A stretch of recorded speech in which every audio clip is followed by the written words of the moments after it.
Genesis Revisited was what, 96? Then Genesis Revisited 2 was 2012. You've done what now, 6 albums and DVDs with Genesis material? Yeah, I guess I have. Live stuff, yes, you're right, yeah. Our son is 16, and his age group absolutely loves musicality. Their favorite bands are, you know, early Genesis and all the way up to Steely Dan. Yes. And anything that doesn't sound so sterile and perfect like everything does on the radio at the moment. It's their form of rebellion. Yes, interesting. So a younger generation's form of rebellion is to go vintage, perhaps. And, go to the things that can't be done easily on an iPad. Well, okay, got you there. And I understand this whole thing about, two people. That's all you need to make a hit record, the programmer and the singer. And but then everything I've done has, flown in the face of that ever since that technology was available. So yes, it's all the things you can't do on an iPad. I guess that's it. Although we use technology, of course, to stitch everything together. We use analog, we use digital, we use bloody well everything. But I can't say that making modern records is more fun than making very inaccurate, but very sort of lots of fun was had back in the day of doing these largely very inaccurate records that were a bit of a party at the time. That was good. You don't listen to Sgt. Pepper for its precision, for its absolutely quantized this and that and all those vocals put in tune. But that's part of the appeal. Well, on the original album, of course, you did it in Blackheath at Una Billings School of Dance, I believe. That's where you rehearsed it, I should say. The place where she may well have had a base there, and that may well have been where Phil did stuff with, his mother used to run a stage school with Una Billings. It may well have been there, but this one was actually Brook Green. The thing I remember was most of all doing Supper's Ready, which we wrote in 2 weeks. So while we were in the basement at Una Billings, there were little girls learning their first dance steps upstairs. And when you hear about 20 of them on the floor going clumpity clunk, it was extraordinary. So it sort of took our mind off things, really, all the seriousness that we carried with us. And some of this stuff was also influenced by touring Italy and being received well by them for the first time. And early explorations with mellotrons in palace ports, the reflections off the wall, making the walls shake, all of that was part and parcel of it. And seeing the promotions team and how excited they got by some of this material before it was even recorded. So we were a band in development at that time, and there was a lot of touring going on. Not a lot of time in the studio, but I remember flying back from Italy. I was the only guy who took a flight. The rest were having to drive back overnight. Poor fools. But I was flying back because I hadn't finished my overdubs on Foxtrot. So I was doing that guitar work there on the end of Foxtrot, multi-tracked and all the rest. I kind of had the studio to myself, and so that was interesting. Lovely. Everyone shut away. No arguments, everybody. I'm just going to take up as much time as I want doing this. So that was a lot of fun. Hell, can you imagine that? Getting your guitar parts done in a day? Do you remember those days? It's not like that now. No, and without the band telling you they would prefer a different melody here or a different idea, you actually get to express yourself. Could you turn it down a bit, Steve? Yes. Yes. You're stepping on the vocals, Steve. Must you play that thing? Yes. Over my finest opus.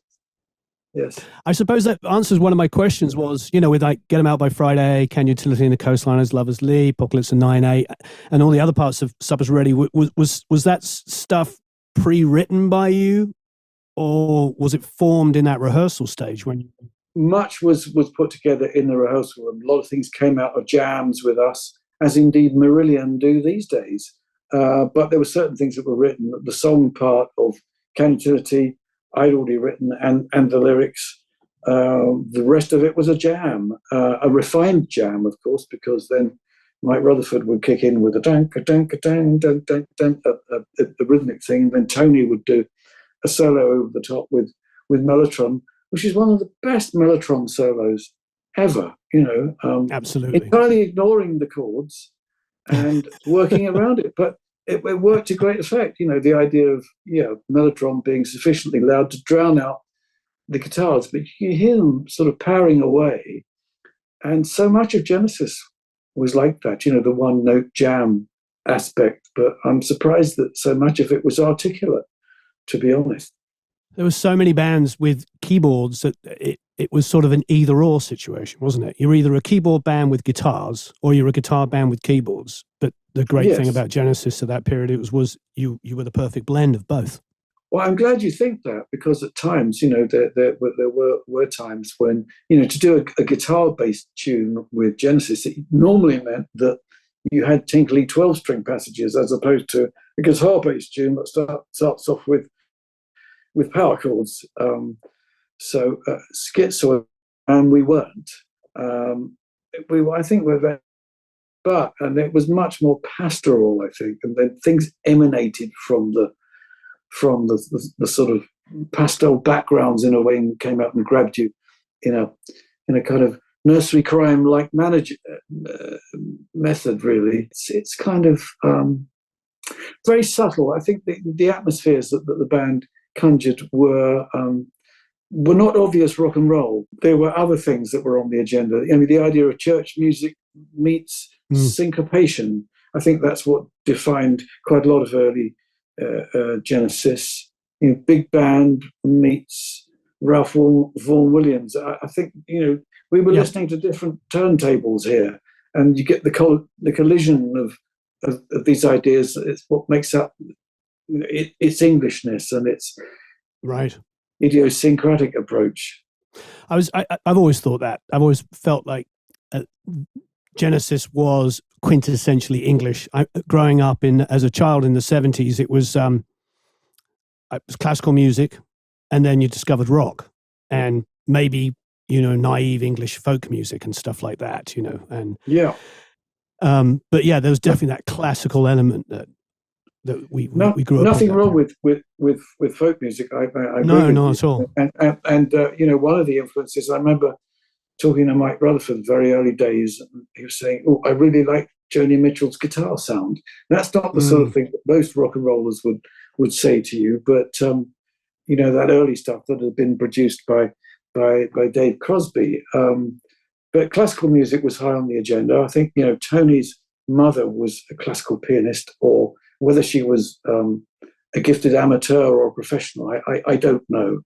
It was all a close guarded secret, but there was classical music was high on the agenda. I grew up, listening to a mixture of Segovia plays Bach and Jimi Hendrix, and wonderful. Whilst you were listening to one, the other was a guilty pleasure. And then, as music changed at the end of the blues boom died on so many of us. Great though playing blues is. And then music became more inclusive, and these separate schools of thought started to come together. And a number of bands embraced their classical leanings. It wasn't a dirty word at all.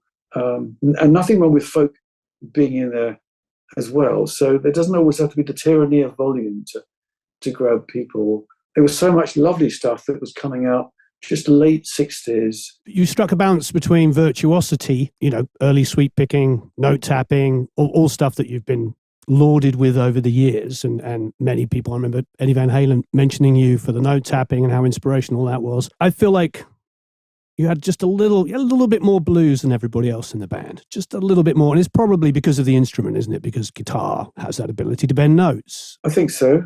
Early days, I was playing harmonica for years before guitar. I remember hearing one of the Stones.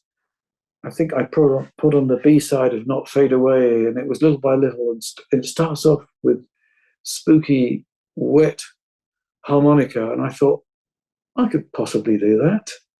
And so I practiced along with all that, and loved Brian Jones' contribution to the Stones, the musicality that he brought to what was otherwise a straight ahead blues band, really. The fact that he could do flute, not just regular flute, but double tonguing, on Ruby Tuesday, that's lovely to be able to do that, to be a multi-instrumentalist in that way. And of course, the sitar work that he brought to Paint It Black, and the Stones at their most experimental when it came off. I don't mean their satanic majesties, right. or it was, which was much more typically 60s, really. Definitely their attempt to try and do Sergeant Pepper's, but in a few weeks. I think Flower Power sort of sat uneasily with the Stones. They were much more raucous, and they needed to be that. And I think that Brian drove that to a large degree. But then also, I loved Keith Richards' solo on Route 66, and as a double note solo, I beat that. That's really great. On the Satanics, you've kind of got those two extremes, haven't you? You've got the silliness of Bill Wyman singing In Another Land, but then you have Citadel with that amazing guitar sound. Down, down, down, down, down, down, down. So you've got these two extremes on one album. Yeah, I must go back and listen to that record, because you just sung something that sounds a little more like Zeppelin, perhaps. Citadel's the track. You'll love it. Yeah. As soon as you hear it, you'll remember. Horizons, was that the first ever solo guitar part that you'd recorded specifically? Yes, it was. Yeah. Wow. It was a mixture of. I didn't really know it at the time, because I'd heard the melody at a distance, and I realised now that it was based on Bach Cello Suite No. 1, but with the brevity of a piece that I'd heard with William Byrd, and I'd first heard it on Spinet, the Earl of Salisbury, 90 seconds long. And there's a lovely version by John Remborn with Terry Cox doing glockenspiel over the top, and influence of articulate folk that was really classical music, but served up in a sort of folky way. I remember him doing that with Pentangle, and I thought, this is the best moment of the entire show. So there was a very influential album that he did called Sir John a Lot of Sir John, and I know it was a Melody Maker favourite back in the day, and it's just great playing. I think he was a wonderfully melodic player, who later on said, "Oh, my playing's a hodgepodge," talking about himself. And he thought, I'm going to go back to school to learn how to do it properly. But, one man's hodgepodge is pretty much like early Eric Satie. Nothing wrong with that. And I think perhaps certain characters don't need to go back to school. Perhaps they are the lesson in themselves, in their early selves. I suppose from Foxtrot, what are your favourites to play live? I mean, obviously, Firth of Fifth is a fan favourite. Your solo on that is unbelievable, and also a massive fan favorite. Los Endos, are they personal favorites? Something that jumps out to you? Absolutely. I know it's a total fan question. No, I do like doing those very much, but then I also get great pleasure out of being silent and being tacit whilst you get the amazing introduction to Water of the Skies, which is an amazing piece of music in itself.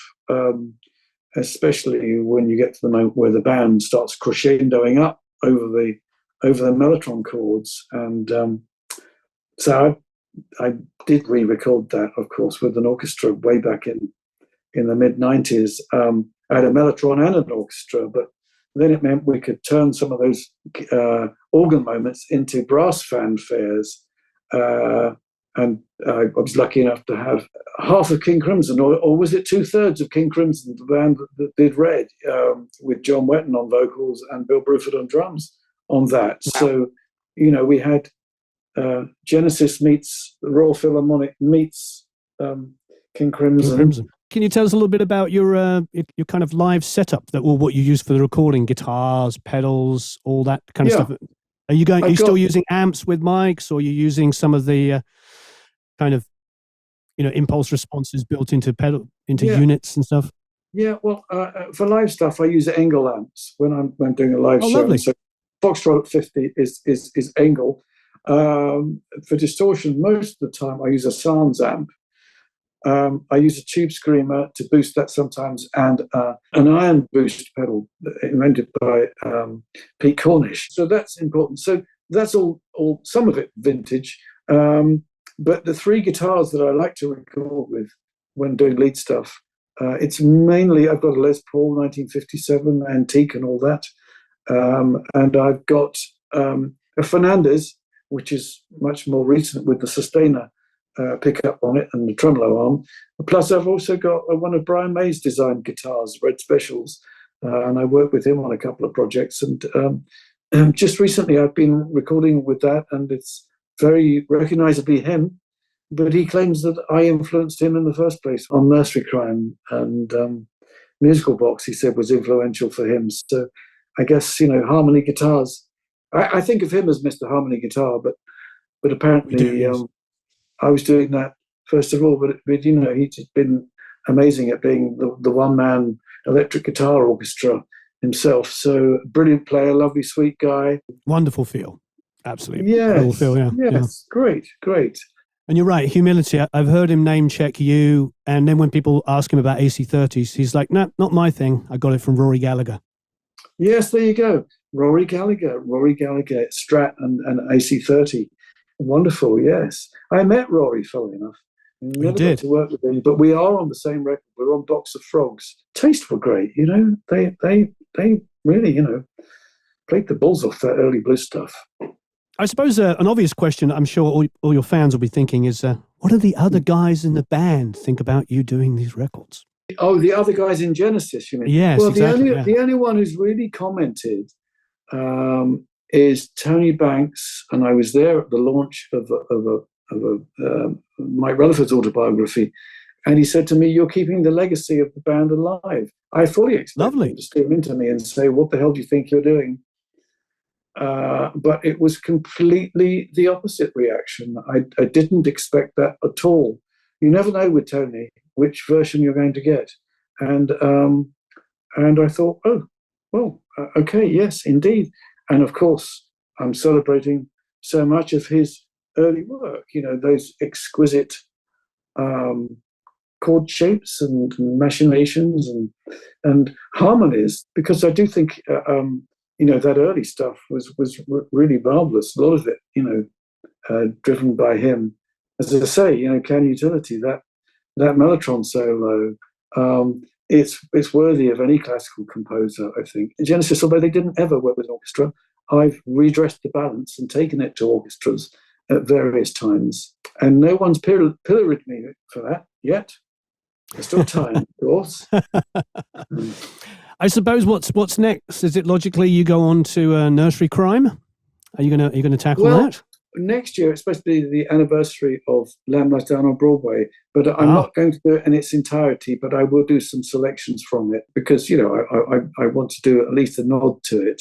And I've just finished a new studio album as well, which I probably shouldn't talk about, but lest I be consigned to the wearing the curator's cap in the museum of my own making. I do think it's important to do new work, and there's a new album which is really good. Thank you. Yeah, it's nice to do the old stuff, but it's nice to do new stuff as well. You've always kept it relevant, though. All your late 70s and early 80s albums, solo albums, obviously, all sound incredibly of the time without sounding dated. That is a rare thing, let's be honest, with the 80s. As we know, a lot of 80s material is quite painful to go back to because you're like, oh, yes, that artificially gated snare is just a little bit too much, oh, yes, I know. Yeah, and you can tell an 80s record, you know what people were using with keyboards, the sprangs and the tizziness. What is your criteria? I meant to ask you this. What's your criteria for selecting the Hackett highlights for the show? Oh, I don't know. I just have to wrestle with my conscience for that. So do you listen to the fans? And then is it your favourites, the fan favourites, somewhere in the middle, things you agree on? Well, I think that if I listen to most fans, they'll say to me, oh, why don't you do Twilight Ale House? And why don't you do the whole of Nursery Crime? And why don't you do this and that and the other from Genesis? And then, it would never get off the ground. But there are those who say, we'd like to hear more solo work as well. So I wonder what specifically they would like to hear. It's always it's a leap into the dark to find out whether a track's going to work well live or not. Devil's Cathedral works very well live, and that's been the only one I think I've done from the other album, Surrender or Silence. That's the only one I've really attempted from it, but it just always felt like it was going to be a live number somehow. So I don't specifically design things anymore to be done live. I make albums for their own sake. Again, it's taking a leaf out of the Beatles book. Would they have done any of Sgt. Pepper if they'd been thinking about doing it live? And then, of course, years later, the bootleg Beatles do and bring it all to the fore. But I think you design something differently if you're going to do it. You're going to do it live. And of course, early Genesis was pretty much all designed to be done live, unless it was on a nylon guitar or an acoustic piano. And that technology wasn't really terribly available then. We weren't carrying pianos with us. With Yes, for instance, they were famous for jamming and recording, and then cutting up the tape afterwards and building the track afterwards, and then learning it. Some of these incredibly complex arrangements. Did you guys do any of that, or was it more of a, actually writing and arranging the song in the studio in a rehearsal before even recording?